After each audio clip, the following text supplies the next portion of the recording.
नमस्कार, city post के इस खास पेशकश में आपका स्वागत है। मैं हूं श्रीकांत प्रत्युष।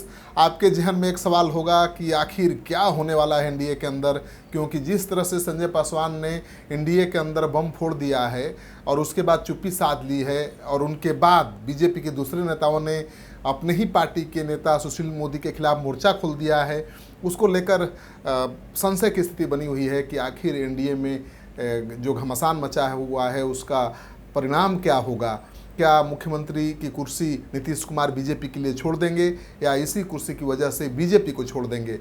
तो कई ऐसे सवाल हैं जिसका जवाब फिलहाल मिल नहीं पा रहा है, लेकिन अगर हम तथ्यों पर नज़र डालें और जो राजनीतिक समीकरण है बिहार के उस पर नज़र डालें तो पता चलता है कि दोनों ही काम आसान नहीं है। बीजेपी के लिए नीतीश कुमार को छोड़ना आसान नहीं है, क्योंकि बगैर नीतीश कुमार के बीजेपी अपनी सरकार बना लेगी, ये बहुत आसान नहीं दिखता है। और नीतीश कुमार बीजेपी को छोड़कर अपने बलबूते पर अपनी सरकार बना लेंगे, ये भी अभी नहीं दिखता है, क्योंकि नीतीश कुमार पिछली बार तो आरजेडी के साथ चले गए थे, लेकिन जिस तरह से तेजस्वी के खिलाफ भ्रष्टाचार का आरोप लगने के बाद उन्होंने आरजेडी को छोड़ दिया था, फिर उसी आरजेडी के साथ जाना मुझे नहीं लगता है कि नीतीश कुमार के लिए मुमकिन होगा, क्योंकि नीतीश कुमार थोड़े दूसरे तरह के नेता हैं और दोबारा आरजेडी के साथ मुख्यमंत्री बनने के लिए जाएंगे, ये संभव नहीं दिखता है। भले नीतीश कुमार अगर मन बना लें कि राष्ट्रीय स्तर पर मोदी को चुनौती देना है तो महागठबंधन के साथ जा सकते हैं, लेकिन केवल मुख्यमंत्री की कुर्सी के लिए बीजेपी को छोड़ देंगे और आरजेडी के साथ महागठबंधन के साथ नीतीश कुमार चले जाएंगे, ऐसी भी संभावना नहीं लगती है। सवाल ये उठ रहा है कि आखिर मुख्यमंत्री की कुर्सी को लेकर मारामारी क्यों मची है। 2005 से तो लगातार नीतीश कुमार को ही बीजेपी अपना नेता मानती आई है, बिहार का मुख्यमंत्री वही लगातार हैं और कभी भी उनके नेतृत्व को लेकर सवाल नहीं उठा, तो फिर आखिर अब क्यों उठ रहा है। दरअसल जिस तरह से लोकसभा चुनाव में अप्रत्याशित सफलता मिली है और पिछले 2-3 चुनाव के जो वोट के प्रतिशत के आंकड़े हैं उसकी समीक्षा के बाद बीजेपी के नेता इस नतीजे पर पहुंचे हैं कि नीतीश कुमार को बीजेपी के साथ रहने से ज़्यादा फायदा हुआ है और बीजेपी को कम फायदा हुआ है। दरअसल सच्चाई ये है, जब आंकड़ों पर आप गौर फरमाएंगे तो सच्चाई ये है कि नीतीश कुमार हमेशा बीजेपी के बड़े भाई की भूमिका में रहे हैं, बीजेपी छोटे भाई की भूमिका में रही है। 2005 का चुनाव हो या 2010 का विधानसभा चुनाव हो, नीतीश कुमार की पार्टी ने 30 से 40 विधानसभा सीटों पर, ज़्यादा सीटों पर बीजेपी से चुनाव लड़ा और उसे जीत भी मिली। तो सवाल ये उठता है कि हमेशा नीतीश कुमार बड़े भाई की भूमिका में रहे हैं, उनकी पार्टी को ज़्यादा सीटें मिलती रही हैं, लेकिन इस बार लोकसभा चुनाव में जो सफलता बीजेपी को मिली है तो बोलता है ना कि सफलता सर चढ़कर बोल रहा है और बीजेपी के नेता चाहते हैं कि इस मौके को गंवाया नहीं जाए और यही सही मौका है कि नीतीश कुमार पर दबाव बनाया जाए कि वो कम सीटों पर विधानसभा चुनाव लड़ने के लिए तैयार हो जाएं, क्योंकि हमेशा उनकी पार्टी ज़्यादा सीटों पर बीजेपी से चुनाव लड़ती रही है। तो इस बार भी कहीं नीतीश कुमार बीजेपी से ज़्यादा विधानसभा सीटों पर चुनाव लड़ने की मांग पर न अड़ जाएं, इसलिए प्रेशर पॉलिटिक्स के तहत ये सब कुछ हो रहा है। दरअसल मैंने कहा ही कि नीतीश कुमार को छोड़ना बीजेपी के लिए आसान नहीं है और नीतीश कुमार के लिए भी बीजेपी को छोड़कर आरजेडी के साथ जाना आसान नहीं है। तो ऐसे में आप आंकड़ों पर गौर फरमाएंगे कि वर्ष 2005 के फरवरी और अक्टूबर विधानसभा चुनाव में जेडीयू और बीजेपी ने साथ लड़ा था।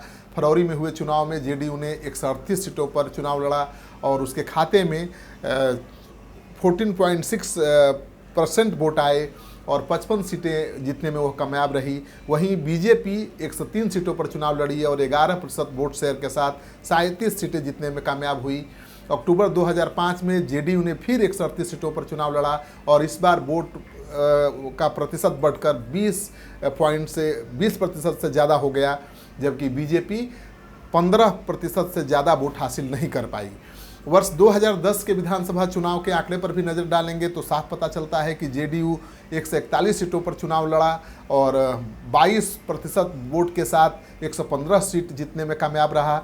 इस बार बीजेपी 102 सीटों पर ही चुनाव लड़ी और 16% के आसपास वोट शेयर लाने में कामयाब रही और उसे 91 सीटें जीतने में कामयाबी मिली।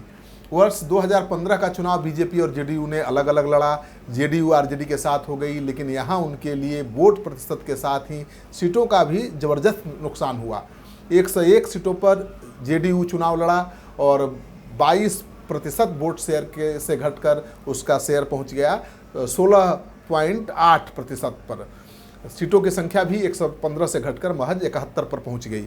तो बीजेपी के नेताओं को लगता है कि बीजेपी से अलग होकर नीतीश कुमार कमज़ोर होते हैं और बीजेपी के साथ रहकर मजबूत हो जाते हैं।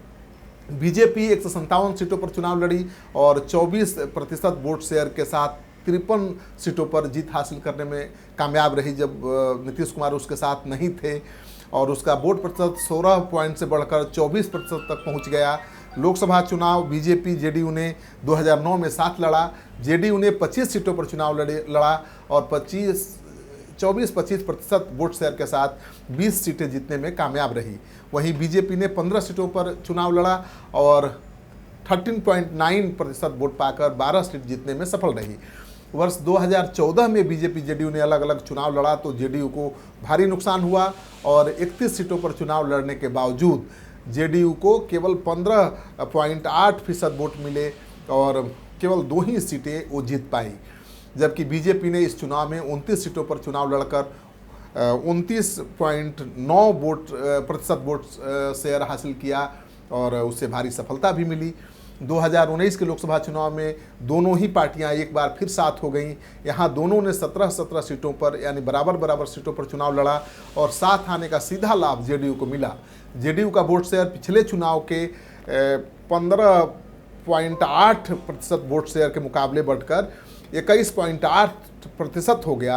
पिछले चुनाव में 2 की जगह इस बार उसे 16 सीटें जीतने में कामयाबी मिली। 17 सीटों पर जेडीयू लड़ा, 16 जीत गया। बीजेपी का वोट प्रतिशत 29.9% से घटकर 23.6 हो गया। बावजूद इसके वह 17 में से 17 सीट जीतने में कामयाब रही। तो साफ पता चलता है कि जेडीयू बीजेपी का जब अलायंस रहा है तब जेडीयू को फायदा हुआ है। जेडीयू का वोट का प्रतिशत बढ़ गया है, जेडीयू की सीटें बढ़ गई हैं, लेकिन बीजेपी का वोट का प्रतिशत घट गया है और सीटें भी घट गई हैं। लेकिन जब बीजेपी अलग लड़ी है, नीतीश कुमार अलग चुनाव लड़े हैं, तो बीजेपी का वोट प्रतिशत बढ़ा है लेकिन सीट घट गया है। जेडीयू का वोट प्रतिशत घटा है लेकिन सीट बढ़ गया है। तो सब मिलाकर आप कह सकते हैं कि बड़ा ही दांव पेच है बिहार की राजनीति में, और जो बिहार का जो राजनीतिक समीकरण है, एनडीए का जो समीकरण है, उसमें अभी संभव नहीं लगता है कि बीजेपी आसानी से नीतीश कुमार को गुड बाय कह दे या नीतीश कुमार बिना परवाह के बीजेपी को छोड़ दें। तो दोनों को एक दूसरे की परवाह है, क्योंकि दोनों का अस्तित्व एक दूसरे पर टिका हुआ है। तो मुझे लगता है कि अभी कुछ बड़ा चीज़ नहीं होने वाला है।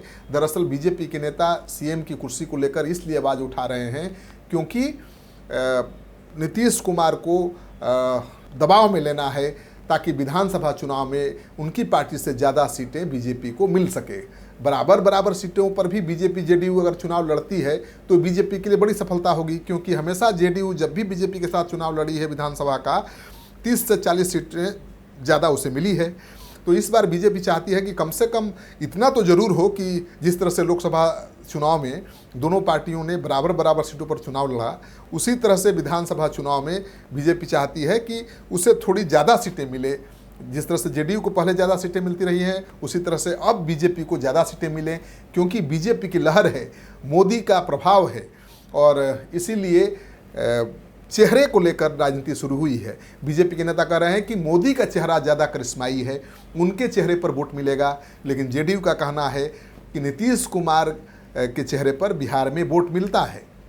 तो मानकर चलिए कि ये दबाव की राजनीति है, प्रेशर पॉलिटिक्स की राजनीति है, और असली मामला है कि सीट का बंटवारा, बिहार विधानसभा में सीट के बंटवारे को लेकर नीतीश कुमार की पार्टी पर दबाव बनाने के लिए बीजेपी के तमाम नेता बयान दे रहे हैं। डॉक्टर सीपी ठाकुर लगातार बयान दे रहे हैं, मिथिलेश तिवारी बयान दे रहे हैं, सच्चिदानंद राय बयान दे रहे हैं, लेकिन इन नेताओं के बयान देने का कोई खास मतलब नहीं है। इनके बयान देने से गठबंधन टूटने वाला नहीं है, ये निर्णायक भूमिका में है भी नहीं, लेकिन इनका बयान आना और इनके द्वारा बयान दिया जाना, नीतीश कुमार के खिलाफ खुलेआम बोलना एक मायने रखता है। उसका अर्थ है केंद्रीय नेतृत्व के इशारे पर ही ये छोटे बीजेपी के जो नेता हैं, स्टेट लेवल के जो नेता हैं, नीतीश कुमार के खिलाफ मोर्चा खोल रहे हैं, और इस मोर्चा का मकसद सिर्फ इतना है कि नीतीश कुमार की पार्टी पर दबाव बनाया जाए और बीजेपी ज़्यादा नहीं तो कम से कम बराबर सीटों पर विधानसभा चुनाव लड़े, ताकि उसकी सरकार बनने की संभावना बढ़े। क्योंकि बीजेपी को अगर एक सीट भी ज़्यादा जेडीयू से मिल गया और रामविलास पासवान बीजेपी के साथ हैं ही, तो ऐसे में बीजेपी खेल कर सकती है और अपना मुख्यमंत्री का नाम प्रस्तावित कर सकती है। तो देखिए क्या होता है। बिहार की राजनीति में बहुत उठापटक होना बाकी है, अभी कुछ होने वाला नहीं है। आप मार्च तक इंतज़ार करिए, विधानसभा के सत्र के बाद राजनीति गरमाएगी और तब मुझे लगता है कि नीतीश कुमार और बीजेपी दोनों में से कोई भी फैसला कर पाएगा। तो क्या फैसला होगा, आप भी इंतजार करिए, हमें भी इंतजार है। आपको ये विश्लेषण कैसा लगा? अगर अच्छा लगा तो कमेंट बॉक्स में जाइए, अपना कमेंट जरूर लिखिए। आपका सहयोग समर्थन लगातार मिल रहा है, उसके लिए बहुत बहुत आभार, धन्यवाद। क्या आप जानते हैं कि घर बैठे आप अपनी स्वास्थ्य समस्याओं का सॉल्यूशन पा सकते हैं सॉफ्ट केयर मोबाइल ऐप के द्वारा? अधिक जानकारी के लिए आप संपर्क कर सकते हैं। हमारे फोन नंबर्स हैं 9472981111, 9472982222। Soft care app, solution at your finger tips.